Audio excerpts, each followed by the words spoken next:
Dan here. Welcome back to my home studio. It's been a while since I've been here. The last few weeks has been crazy and awesome at the same time. Going out to gigs and concerts and filming them and sharing those experiences with you guys back at home or a workplace, whatever you do to watch your YouTube videos these days. In today's video, we are going to talk about whether to play with a 4-string bass or a 5-string bass. A question that we all ask is it good if I just stick to the 4 or do I go with a 5? In today's video, we're going to showcase or mainly talk about what you can do with a 4-string, what you can do with a 5-string. Which way do you go? Do you go the 4 or the 5? What is the right or wrong answer? Well, to be honest, there is no right or wrong. It's a personal preference as a bassist. And if you feel like your guitarist in the band is telling you to play 5 or play 4, or you don't feel like you don't know what you're doing, well, in today's video I'm going to go through my process and my experience when I went from a 4 to a 5. Alright, so you're watching this video and you're a beginner and you're probably asking yourself, do I play with a 4 or do I play with a 5? What's your musical influence? Do you like Korn? The guitar is Monkey and Head, they use 7-string guitars, so you probably will go with a 5. Because they're playing low on the 7th, you're going to go play low on the 5. Makes sense, right? What if you like Metallica? You know, you know, Robert plays a 5-string, now Cliff Burton plays with a 4-string. You can do both. The top string on the 5th, and then play the 4 notes with the old songs, and then with the modern Metallica, you got the 5-string. Simple, right? Back when I was learning, I stick with the 4.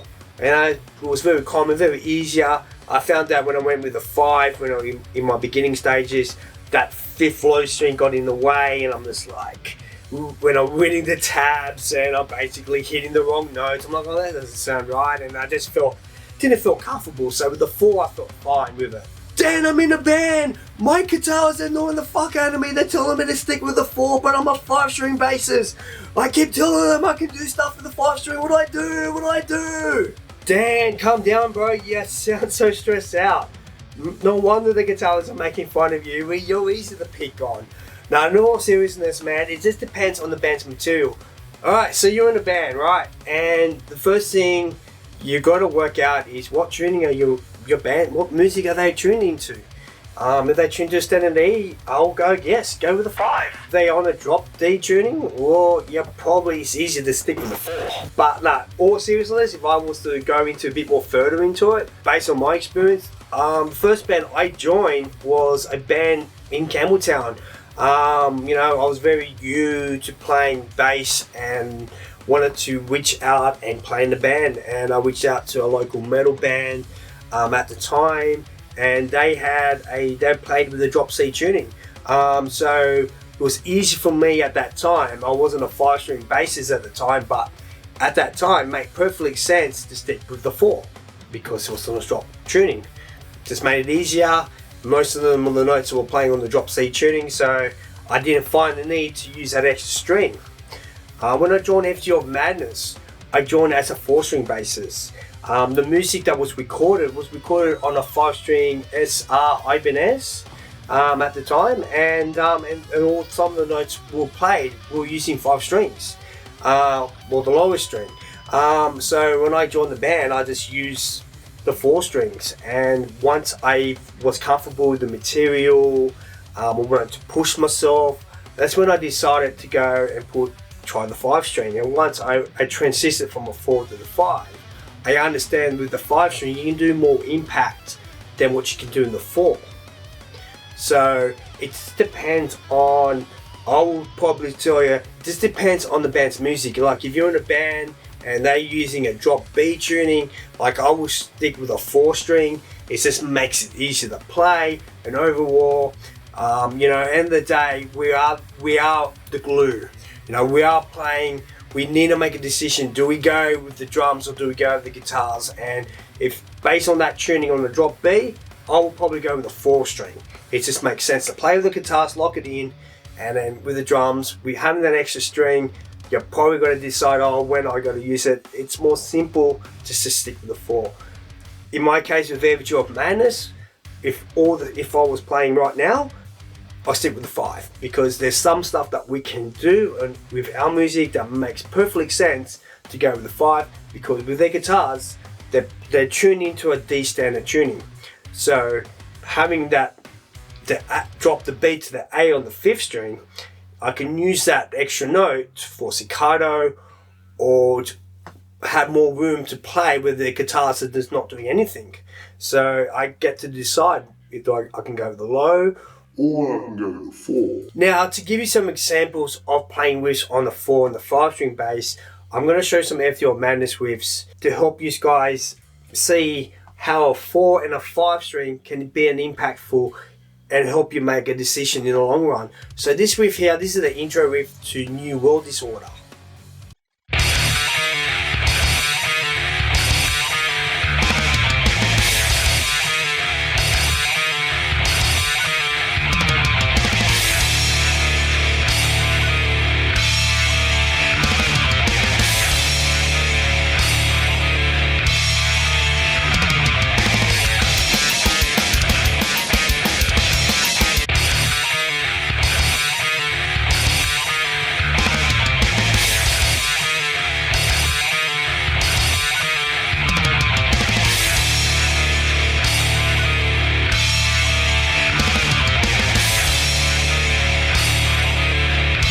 Now, as you can see from 2 examples, when we're playing that riff on the 4 string bass, so when we're opening up the E, holding the E on the 4 string, you can see it just has a nice little tone to it.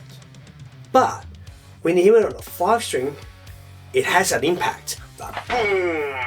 Probably looking at that example, that 5 string is more impactful on that kind of particular riff, because that 5th note, that gives it that low sound, that punch in the face that all metalheads just fucking love. Here's another example of another song. This song's called Evelyn. It's very slow. It's a ballad to the album of As the Pages Is Burned.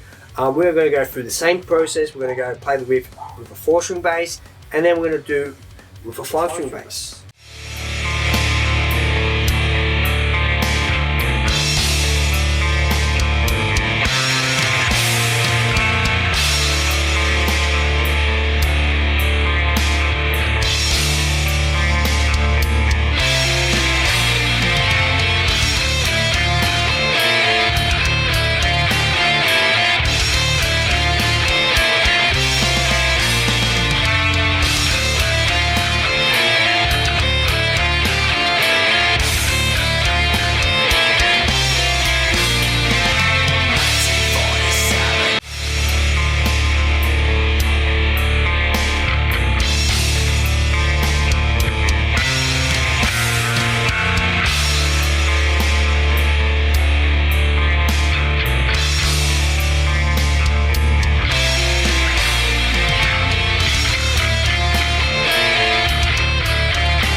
This is probably the perfect example that there's no right or wrong to this approach for that riff with Evelyn. Now with the 4 string, I was able to use the high notes and play on the 2nd string, and then when I'm doing the just play all the way on the top of the on the E, and then just use the 2nd string, and it worked really well.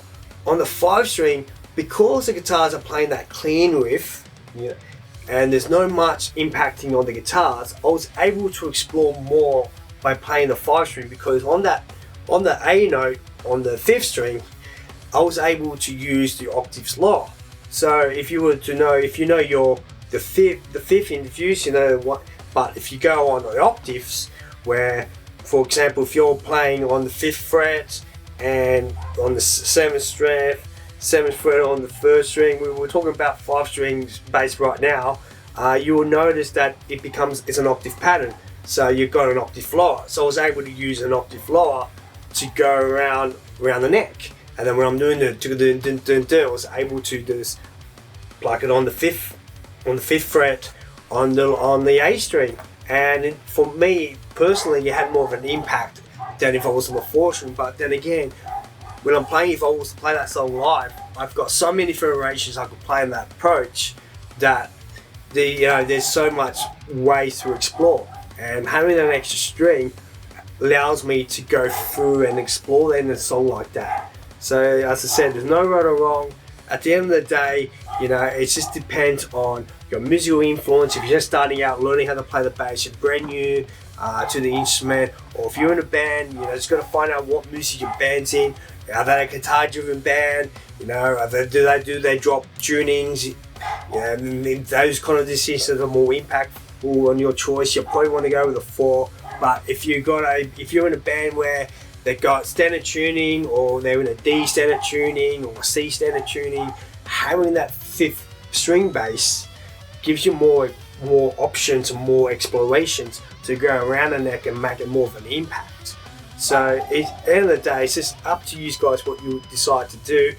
What's easy for you. At the end of the day, this is your instrument. You got to own it, and you got to execute it and have fun with it. Mate, thank you so much for watching. Please subscribe to the channel. If you've got any ideas about what contents we can talk about bass, mate, I'm happy to hear. Always open to hear what you guys want to say. Also, don't be shy. Hit the comments. Tell me, do you prefer the 4, do you prefer the 5, or you're like, fuck them both, I play the 6. I love to hear your stories, your process. You know, at the end of the day, I'm no expert on the instrument, on the bass. I'm, as I said, no expert. I'm not even an expert at filming on this. But at the end of the day, we're all here to discuss about the instrument we love playing, and that's the bass. So, man, don't be shy, hit the comments, and I'll look forward to seeing you guys at the next video.